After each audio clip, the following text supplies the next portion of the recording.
Welcome back to Personance. Today, we're going deep on something I think we've all thought about at some point, right? Especially here in the U.S. Mm-hmm. 9 habits that keep you poor. We all want to build a better financial future, Yeah, right? absolutely. But sometimes it feels like, well, like we're just spinning our wheels. Yeah. So we've been digging through some expert advice Okay. from finance gurus and those personal finance websites. Yeah. And we're going to break down some common habits that might be holding us back. It is fascinating how those habits can just fly under the radar sometimes. Yeah. You might not even realize that we're, engaging in behaviors that are actually sabotaging our financial well-being. Totally. And, let's unpack the first habit that might be keeping you poor. Okay. Habit number 1 is taking bad money advice from the wrong people. Ooh. I think we've all heard that old saying, right? Go to college, get a good job, and you'll be set for life. Mm. But does that really hold true anymore? Yeah. Especially with, the rising cost of lending and the changing job market. You're right. I mean, that advice is starting to feel a little outdated. Yeah. A lot of the sources that we've reviewed suggest that relying solely on a single job, Yeah. especially in that traditional 9-to-5 setting, it might not cut it anymore. It's not just about working hard. It's about working smart and making your money work for you. That's a great point. And here's where it gets really interesting.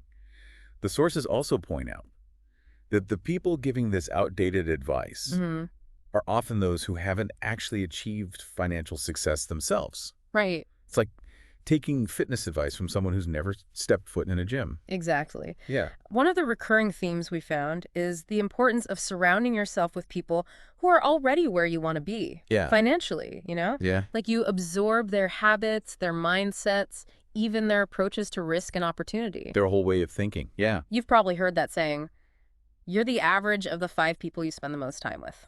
Oh, yeah, for sure. Well, it turns out there's some truth to that, especially when it comes to money. So think about your own circle of influence.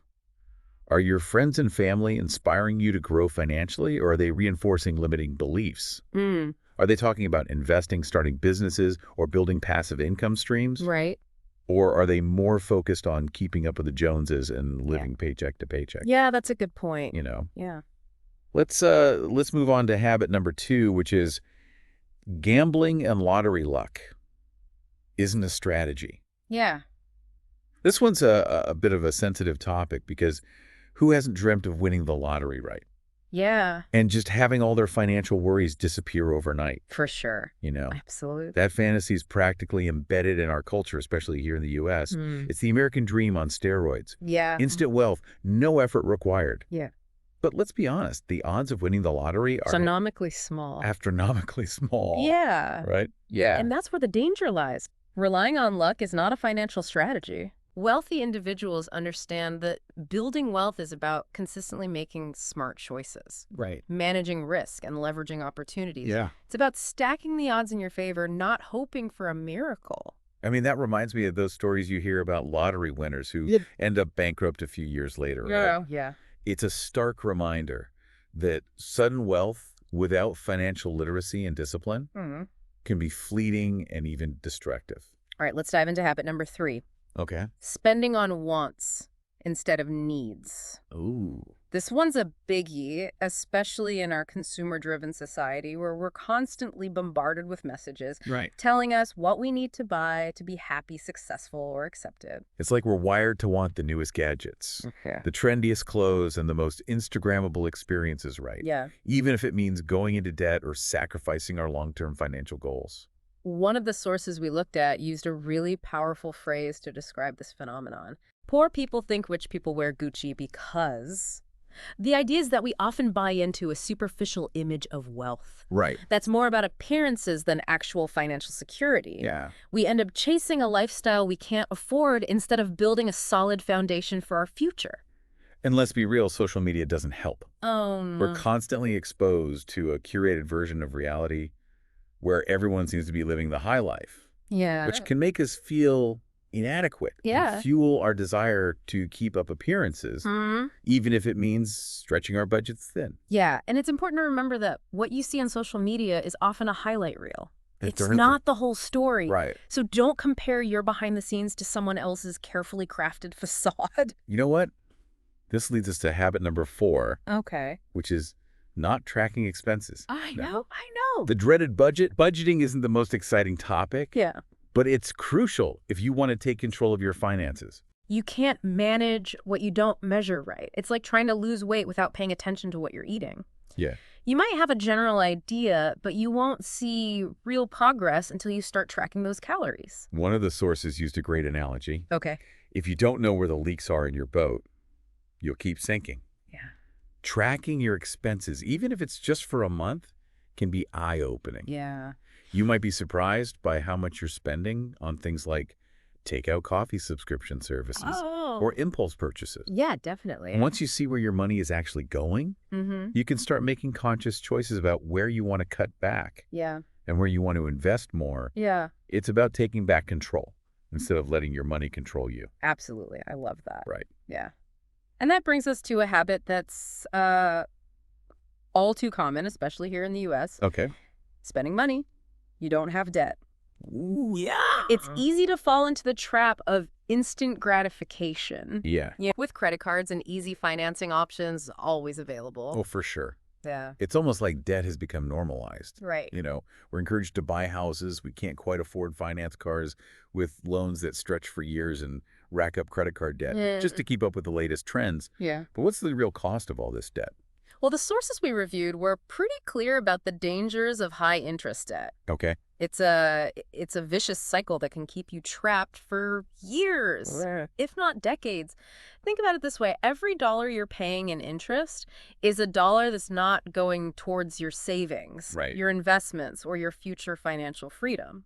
And the worst part is that debt often preys on those who are already struggling financially. Absolutely. It's like a quicksand pit. Yeah. The deeper you sink, the harder it is to climb out. That's why it's so crucial to develop those healthy financial habits early on. Yeah. And to be mindful of the long-term consequences of debt. You know, it's not about depriving yourself. Right. It's about making choices that empower you rather than enslave you. Speaking of choices, habit number 6 is trying to keep up appearances. Okay. This one hits close to home for a lot of people. Yeah. Especially in a culture that often equates material possessions with success and worth. One of the sources used a term that really resonated with me. Okay. The Red Queen's race, which comes from the book Alice in Wonderland. Okay, I know that one. Remember how Alice and the Red Queen run as fast as they can just to stay in the same place? Yeah. That's what trying to keep up appearances can feel like. Yeah. You're constantly striving to reach a moving target. Right. And it's exhausting and ultimately futile. It's like that saying, comparison is the thief of joy. Oh, yeah. We end up focusing so much on what other people have or what we think we should have Yeah. that we lose sight of what truly matters. We start chasing a lifestyle that's not authentic to who we are or what we value. Right. We end up buying things we don't need to impress people we don't even like. It's a recipe for financial and emotional burnout. Yeah. So this brings us to habit number 7. Okay. Only having one source of income. Ooh. This is particularly relevant in the U.S., Yeah. where the traditional job market is becoming less stable and more unpredictable. The sources we looked at highlighted a key difference Okay. between how most people approach income Yeah. and how wealthy individuals approach it. Okay. Most people rely on a single source of income, Right. usually a job, which leaves them vulnerable to layoffs, unexpected expenses, Right. or economic downturns. It's like putting all your eggs in one basket. Right, exactly. If that basket falls, you're in trouble. Now, wealthy individuals tend to diversify their income streams. Okay. They're not just relying on a paycheck. Right. They're building assets that generate income, whether it's through investments, real estate, or even side businesses. That makes a lot of sense, especially in today's economy. Absolutely. Having multiple streams of income creates a safety net and gives you more options. Yeah. And more control over your financial future. More financial freedom. Yeah, it's like having a backup generator in case the power goes out. Absolutely. And it doesn't have to be complicated. Right. Even a small side hustle can make a big difference over time. Habit number 8 is one that I think a lot of us can relate to. Yeah. Especially in the age of streaming services and endless entertainment options. Yeah. Wasting time and money on entertainment. I'm all for relaxing and having fun, but there's a fine line between leisure and mindless consumption. Right. And that line can be blurry, especially when we're constantly bombarded with advertising and targeted content designed to keep us hooked. Yeah. It's like there's an entire industry built around capturing our attention and keeping us glued to our Oh, screens, for sure. whether it's social media, video games, or streaming platforms. We end up spending hours scrolling through social media, binge watching TV shows, or playing video games, and then we wonder where all our time and money went. Yeah. It's like we're trading our precious hours and hard-earned dollars for fleeting moments of distraction. And here's the thing. Time is a finite resource. Yeah, We can always make more money, but we can't make more time. that's true. The sources we reviewed suggest that wealthy individuals are very intentional about how they spend their time. Why? They understand that time is their most valuable asset, Right. and they use it wisely. So instead of mindlessly consuming entertainment, maybe we should be investing that time in learning new skills, building a side hustle, Yeah. or even just spending quality time with loved ones. It's about shifting from a mindset of consumption Right. to a mindset of creation and connection. I like that. It's about asking yourself, what can I do with this time that will add value to my life or the lives of others? And finally, we come to habit number 9, which might be one of the most pervasive and insidious habits in our modern culture, especially here in the U.S. Yeah. Short-term thinking. Yeah. You know, the YOLO mentality. Oh, yeah. The you only live once mentality can be both empowering and dangerous, especially when it comes to our finances. Right. On the one hand, it encourages us to seize the day and not let fear hold us back from pursuing our dreams. Right. But on the other hand, it can lead to impulsive decisions that sabotage our long-term financial well-being. It's like we're constantly being told to live in the moment, to treat ourselves. Yeah. To buy now and worry about the consequences later. Right. But all those small indulgences and impulsive purchases can add up over time, and they can prevent us from building a solid financial foundation for our future.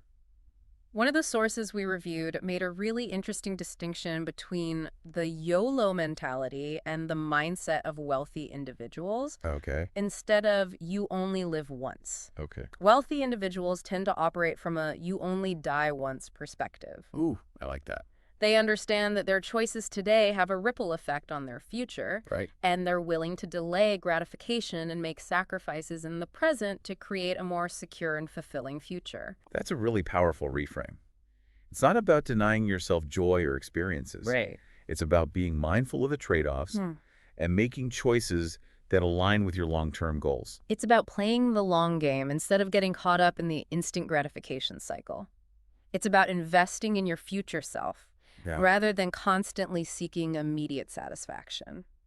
So there you have it, 9 habits that might be keeping you and many Americans from achieving your financial goals. But the good news is that recognizing these habits is the first step towards breaking free. Absolutely. It's like shining a light on those hidden leaks in your boat. Now that you see them, you can start patching them up and steering toward a brighter financial future. And remember, it's not about being perfect or making drastic changes overnight.